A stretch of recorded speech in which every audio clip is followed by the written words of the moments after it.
Hi, my name's Daryl. I run a landscape design studio called YardFarmer.co, and today we're designing a sustainable landscape using 100% Maryland native plants for a project that we're installing later this summer. At YardFarmer, we always provide the client with a conceptual drawing first. This is squiggles and vibes, really visual, just helping the client get an idea of all of the design elements and the layout in their yard. We'll iterate with the client a few times on that. Once that's approved, we'll do a complete architectural style site plan for them, but right now what you're watching are the beginning stages of a conceptual drawing. The first step of the process is to roughly sketch out the major design elements. So this is not final by any means. We just know that there's swampiness on the south side of the house where water pools. We know where the deck is going to go. We know where existing trees are. So we're mapping out all of the design elements that we know we're going to need to either incorporate or work around first, and that will help us make important design decisions. This property, it's in Silver Spring, Maryland, and the homeowners were able to get 11 native trees through a government program that provided discounted native trees. And I wish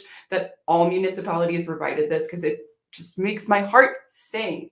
So we already know that we need to incorporate these existing trees into the design. We're making note of them here. Beyond those existing 11 trees, we really got to let our imaginations run wild with this landscape. It's a completely blank slate with very little existing hardscape or major factors. We'll play with the layouts and stay very loose and flexible with the shapes until something really stands out on the page and just feels right. And then we'll solidify it and start building on it into the design from there. The client will never see this. Well, I guess in this case, the client will see this because we're recording it. But in general, this is the roughest of rough drafts until we have a general idea of what we're doing. And then boom, we can start fresh and begin drawing out the design in earnest. We're designing this yard to meet all of the criteria to become a certified wildlife habitat with the National Wildlife Federation. We're outlining what areas of the yard will be key habitat areas for wildlife, what areas will be for people, what areas will be for the furry friends who live in the house to use, and so on. We're going to try to keep some general separation from areas that pets use and wildlife habitat because we don't want to distress the birds, bees, and butterflies. We like to keep those just a little bit delineated. This yard's going to consist of 100% Maryland native plants, which will be provided by our friends and environmental superstars at Garden for Wildlife. And this is going to provide key habitat, food, cover, and so on for birds, bees, butterflies, even bats. We will be housing some bats on the property because mosquitoes are a huge issue in this yard in particular,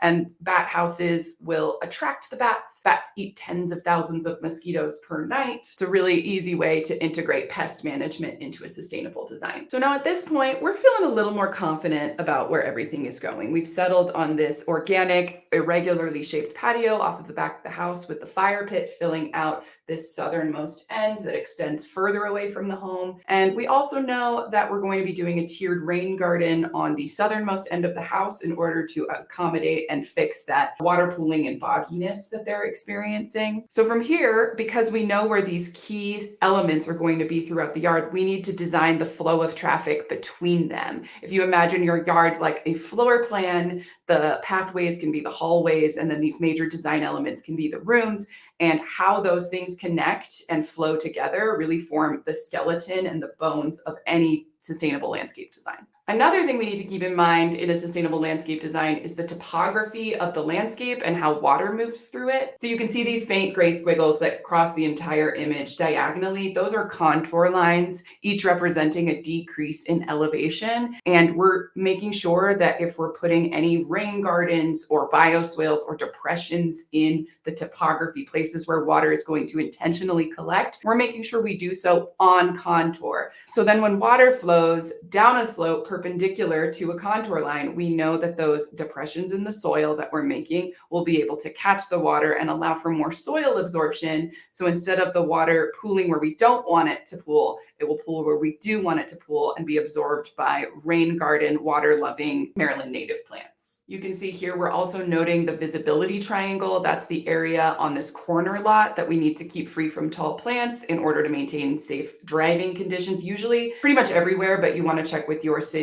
It's 50 feet back from the corner in both directions that you want to avoid planting anything that could block sight lines from passing cars. So we are planting out this yard with 100% Maryland native plants. that we're sourcing from Garden for Wildlife. And the larger circles that we're drawing in this case will be the shrubs. We're doing Carolina rose shrubs, a bunch of azaleas like pink azalea, swamp azalea, sweet azalea. I think there's coastal azalea also. We're going to be planting a whole lot of them, and we'll finalize their placement at the end once we know the entire bones of this design. So the circles are representing shrubs, and any crisscrosses that you see us draw into the design are going to represent closely planted groups of perennials. So we're designing this Maryland yard to be a native wildlife habitat that will be certified through the National Wildlife Federation. And so it's our job as designers to make sure that all of the requirements for that certification are incorporated into the design.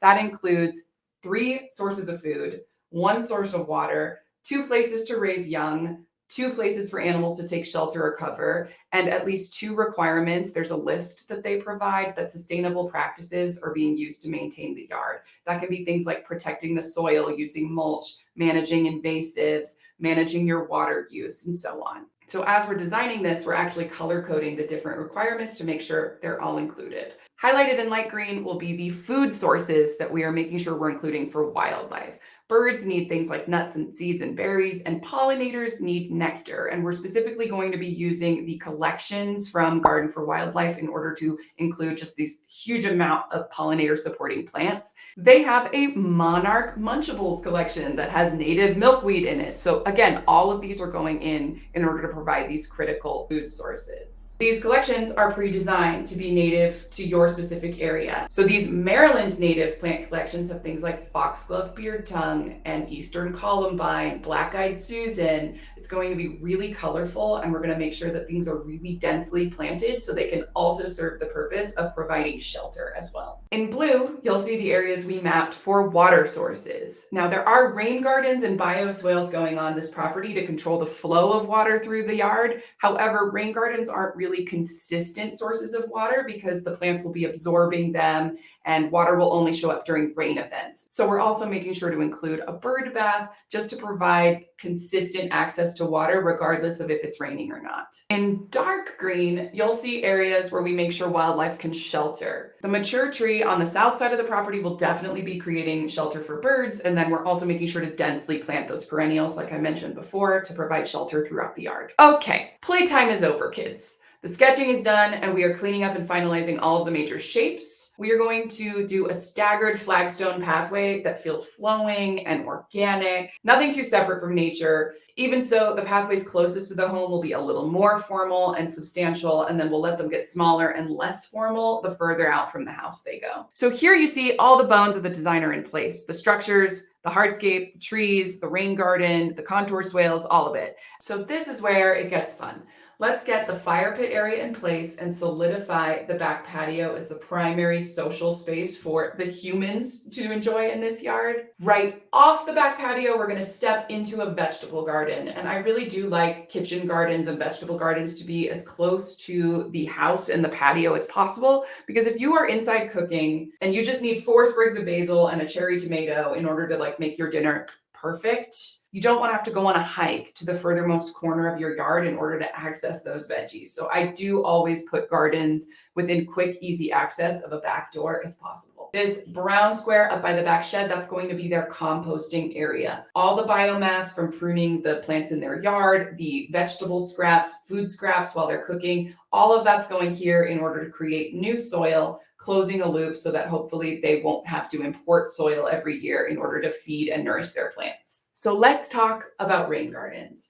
This yard has 2 bioswales. You can see them right here and right here. These are basically little trenches, depressions in the soil that we've cut directly on contour. You can see that they line up really nicely with these contour lines that are representing that decrease in elevation that we were talking about. Now, swales are not water features. There's not water constantly moving through these. They are just allowing for that soil absorption and preventing runoff. These are also amazing places to plant rain garden plants. These are native plants that can maybe tolerate a little bit of drought, but at the end of the day, they're going to love having more access to water by being strategically placed at a lower point in the elevation, therefore in one of these trenches. And every time water goes down the slope, that's where the water's going to catch the most. And those rain garden plants are going to stabilize the soil and drink that water right up. We're planting plants from the rain garden collection from Garden for Wildlife. This is a pre-designed set of water-loving plants. So if you have a place where water is pooling, this makes that very straightforward about what to plant there. In this case, for Maryland, it's swamp milkweed, crucial for monarchs, love to see it, sneezeweed, hilarious name always, great blue lobelia, and golden alexander. And if I haven't said it enough, please let the record show I'm genuinely obsessed with these plant collections because they group the native plants not only that look good together, but also that have similar water needs. So it really just kind of makes it a no-brainer about what to plant where. And I love that for us, I really do. One thing this yard is absolutely not gonna lack for is biodiversity, because we're talking hundreds